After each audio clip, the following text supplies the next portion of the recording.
E ci ha raggiunto in studio il nostro primo ospite di questa sera, un gradito ospite, un gradito ritorno. Si tratta di Raffaele Padrone, dirigente sindacale FSP Polizia di Stato. Buonasera Padrone, benvenuto. Buonasera a voi, buonasera Tania. Con lei vorremmo parlare questa sera di questa notizia che abbiamo dato precedentemente, di questo imbroglio durante il quiz della patente svoltosi qui a Pordenone. In questo caso è stato un cittadino afghano che ha barato, diciamo, al quiz scritto per la patente. Come funziona in questi casi? La polizia effettua dei controlli periodici a campione, Padrone? Ma intanto diciamo che questo è un episodio che purtroppo esiste, è un reato che viene commesso facilmente in tutta Italia.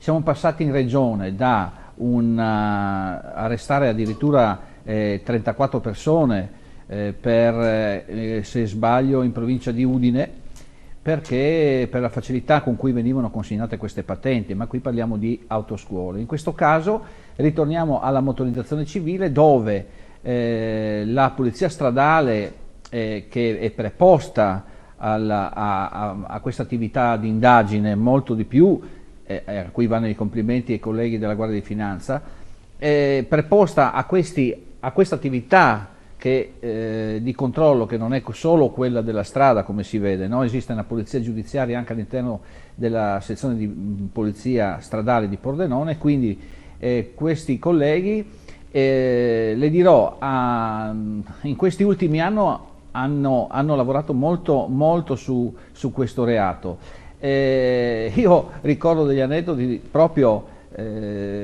freschi dal 2020 al 2022. Sono stati tratti in arresto parecchi cittadini di colore perché magari modificavano solo la fotografia, ma lì gli agenti sono intervenuti chiaramente dopo aver azionato tutte le attività investigative. Cosa avevano fatto? Hanno trovato che questa persona aveva chiaramente sostituito la fotografia.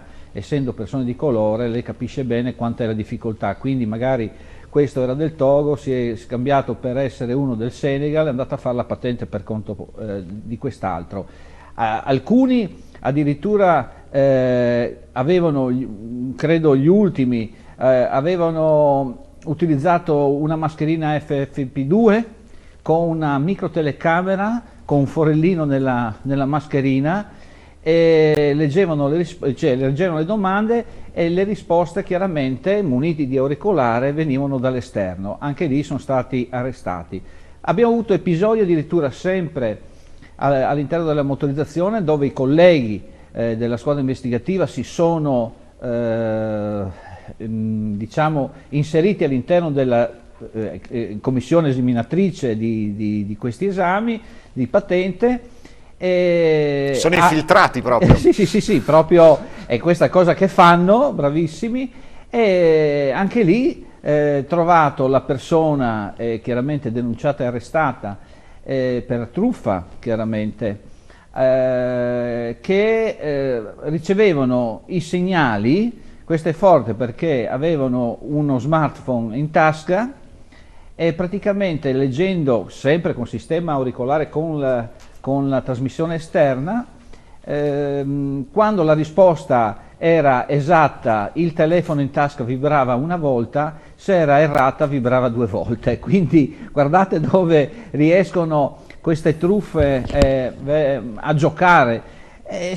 Molte volte magari questo controllo non viene effettuato e può essere che la patente, ma i controlli adesso, abbiamo parlato di tantissime, abbiamo arrestato altre 2 donne che, come in questo caso con la Guardia di Finanza, sempre radio collegate con l'esterno, auricolari, rispondevano alle domande esatte.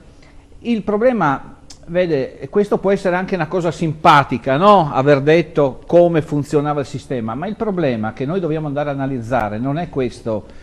Il problema è che se queste persone guidano un mezzo, anche un mezzo pesante, abbiamo avuto truffe dove le 35 ore per il CQC mi pare siano 35 ore non venivano effettuate. Cioè, se noi diamo in mano dei mezzi, e anche magari dei mezzi pesanti, a delle persone che non sanno guidare, perché nei loro paesi è diversa la guida, quindi non è che noi diciamo sanno guidare. No, il problema è che mettiamo delle patenti, delle autorizzazioni, delle licenze in mano delle persone che non hanno alba di quelle che sono le regole. Se siamo fortunati abbiamo mezzi che sono anche assicurati, perché immaginate cosa succede se ammazzano delle persone. Quello è il grande problema. Loro non conoscono le leggi italiane, non conoscono forse neanche la lingua italiana, ma quello che è il problema, se ammazzano qualcuno, cosa dobbiamo fare? Rivolgersi all'avvocato. Vedo un avvocato in studio e dobbiamo veramente rivolgersi all'avvocato per poi andare avanti con causa civile infernale. Grazie a Raffaele Padrone per il suo intervento, appuntamento alla prossima settimana e ti do Grazie. la parola, Tania, per la prossima notizia.